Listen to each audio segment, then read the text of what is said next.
वसुदेव सुतं देवं कंसचाणूरमर्दनं देवकी परमानन्दं कृष्णौ वन्दे जगद्गुरुम्। श्रीमद् भगवत गीता द्वादशोध्याय भक्ति योग। आज हम भक्ति योग का अंतिम श्लोक करेंगे, श्लोक क्रमांक 20। ये तु धर्म्यामृतमिदं यथोक्तं पर्युपासते श्रद्धधाना मत्परमा भक्तास्तेऽतीव मे प्रियः।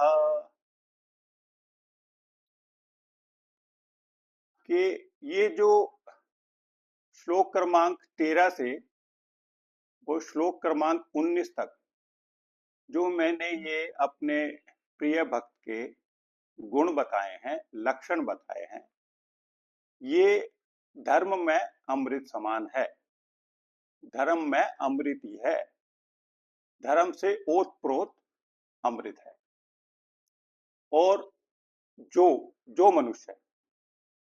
जो मनुष्य इसका पूर्ण श्रद्धा से और मेरे परायण होके मेरा आश्रय लेके इसका पूर्ण तरह से, अच्छी तरह से इसको ग्रहण करते हैं, इसका पालन करते हैं, ऐसे भक्त, बहुवचन का प्रयोग किया है भगवान ने, प्रियः, ऐसे भक्त मुझे अत्यंत प्रिय हैं। अतीव अतीव ते में प्रियः, कि ये मुझे अत्यंत प्रिय है। ये जो धर्म में अमृत बताया है, 39 गुण बताए हैं भगवान ने 13वें श्लोक से द्वेष्टा सर्वभूता नाम से आरंभ होके और अनिकेत स्थिर मति तक ये 39 गुण हैं जिसे भगवान ने अमृत तुल्य बताया।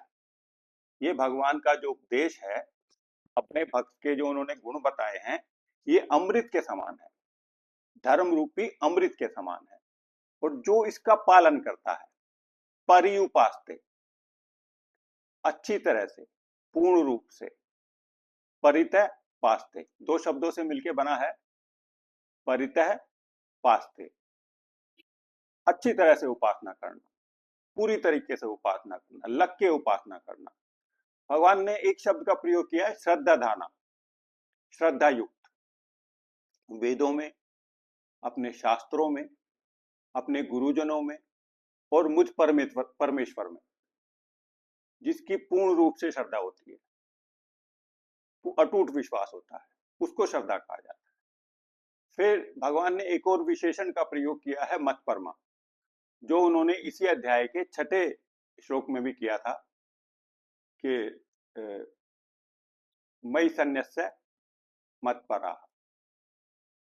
यहां कहा है मत परमा, कि मुझ परमेश्वर वासुदेव में जिसका अटूट विश्वास है और उसी को वो परम आश्रय मानता है, परम पूजनीय मानता है, और सभी प्राणियों में जो आत्मा रूप से स्थित है उसमें उसकी पूर्ण श्रद्धा है और वो उसको पाने के प्रयास में लगा हुआ है।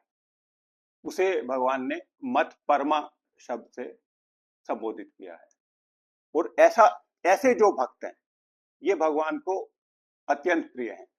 देखिए, भगवान ने इस अध्याय में 13वें श्लोक से आरंभ करके 5 प्रकरणों में बांटा इसको। 13वां 14वां श्लोक, फिर 15वां श्लोक, फिर 16वां श्लोक, फिर 17वां, फिर 18 और 19, ये 5। और इनमें भगवान ने एक वचन का प्रयोग किया है कि मुक्तो यस सच में प्रिय है, भक्तो यस सच में प्रिय है। ये भगवान ने एक वचन का प्रयोग किया। और इस श्लोक में भगवान ने इस 5 प्रकरण का उपसंहार करके यहाँ पे भगवान ने बहुवचन का प्रयोग किया है। और जो 13वां 14वां पहला प्रकरण है उसमें भगवान ने 13 गुण बताए हैं, 15वें और 16वें में 6 बताए, 17वें में 5 बताए हैं और 18 19 में 9 बताए हैं। ये कुल मिला के 39 गुण होते। इसी को भगवान ने धर्म में अमृत कहा है। और ये जो 39 गुण हैं, ये राग और द्वेष के ही पर्यायवाची हैं। हम जीवन में जो चीज हमें अच्छी लगती है, जो वस्तु हमें अच्छी लगती है, जो स्थान हमें अच्छे लगते हैं, जो व्यक्ति हमें अच्छे लगते हैं, उनमें हमें राग हो जाता है, आसक्ति हो जाती है कि ये हमारे साथ सदा रहें, इनका कभी नाश ना हो। और ऐसे ही जो व्यक्ति, स्थान या वस्तु हमें अच्छी नहीं लगती है, उनसे हमें द्वेष हो जाता है, उनसे हमें घृणा हो जाती है, वो हम चाहते हैं कि हम इनसे दूर ही रहें।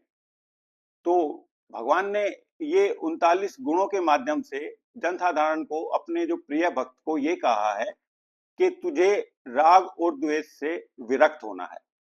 जब तू राग और द्वेष से विरक्त हो जाएगा तो तू मेरा सबसे प्रिय भक्त हो जाएगा। और यही बात भगवान ने 7वें अध्याय के 18वें श्लोक में भी कही है कि प्रियो ही ज्ञानिनो अत्यर्थम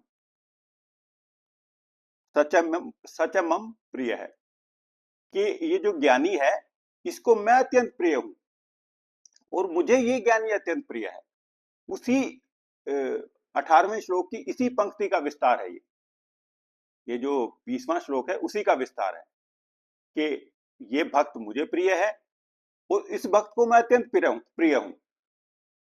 तो इस तरह से भगवान ने ये जो भक्ति योग नाम का 12वां अध्याय है इसका समापन किया है बहुवचन का प्रयोग करके कि ऐसे भक्त मुझे अत्यंत प्रिय हैं। तो जब भी आदि गुरु शंकराचार्य ने जो भाष्य लिखा है गीता पे, वो जब भी कोई अध्याय समाप्त होता है उस पे पुष्पिका एक लिखी है उन्होंने। अब वो पुष्पिका करते हैं। ओम श्री महाभारते शत्सहस्र्यां संहितायां वैयासिक्यां भीष्म पर्वणि श्रीमद्भगवद्गीतासु उपनिषत्सु ब्रह्म विद्यायां योगशास्त्रे श्रीकृष्णार्जुन संवादे भक्ति योगो नाम द्वादशोऽध्यायः। ओम श्री मोहनार्पणमस्तु। हरि ओम तत्सत, हरि ओम तत्सत, हरि ओम तत्सत।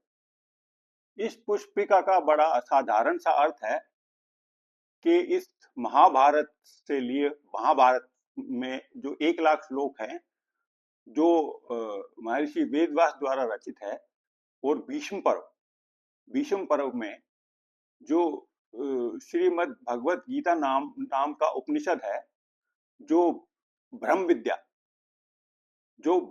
के विषय में बताता है, और योग शास्त्र है, और श्री कृष्ण और अर्जुन का संवाद है, उसके अंतर्गत ये 12वां अध्याय भक्ति योग नाम का आज समाप्त होता है। ये इसका साधारण सा अर्थ है। ओम शांति शांति शांति। ओम।